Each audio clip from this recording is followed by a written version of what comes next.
Pour la commission des lois, à M. Reynal et à M. Guéné pour la commission des finances sur les relations entre l'État et les collectivités territoriales, ce qui nous permet d'approfondir le débat qui vient d'être amorcé. Absolument, merci Monsieur le Président, Monsieur le ministre d'État, Madame la Ministre, chers collègues.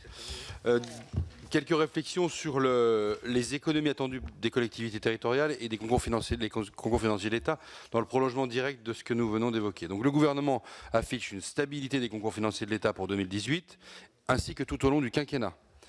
Pourtant, si on y regarde de plus près, le projet de loi de programmation prévoit un simple retour au gel des dotations en valeur qui a prévalu entre 2011 et 2013. Compte tenu des prévisions d'inflation qui repartent à la hausse, ce gel équivaudrait à une baisse de 5% en volume des concours financiers de l'État sur la période du quinquennat. Donc ça, c'est pour avoir une précision de votre part sur cette question là en termes de réflexion, si on raisonne en valeur. En outre, le gouvernement prévoit de réduire les dotations collectivités qui ne respecteraient pas la trajectoire des dépenses de fonctionnement qu'il a fixée, mais comme il sera très difficile, voire impossible aux collectivités de la respecter, est-ce qu'on est sur 13 milliards ou est-ce qu'on est sur 21 milliards d'euros qui seraient exigés auprès des collectivités? L'intégralité de ces économies sur les dépenses de fonctionnement devrait servir non pas à investir davantage, mais à réduire le besoin de financement des collectivités, c'est-à-dire leur recours à l'emprunt.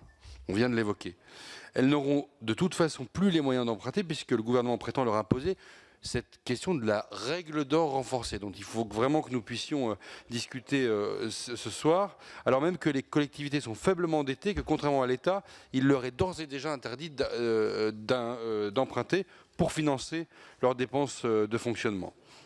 Pendant ce temps, le déficit de l'État continuerait de croître au moins jusqu'en 2020. Donc, alors que les collectivités territoriales ont été déjà lourdement mises à contribution au cours du quinquennat précédent entre 2013 et 2016, l'amélioration du solde public a été due aux 2/3 aux efforts des administrations des collectivités territoriales.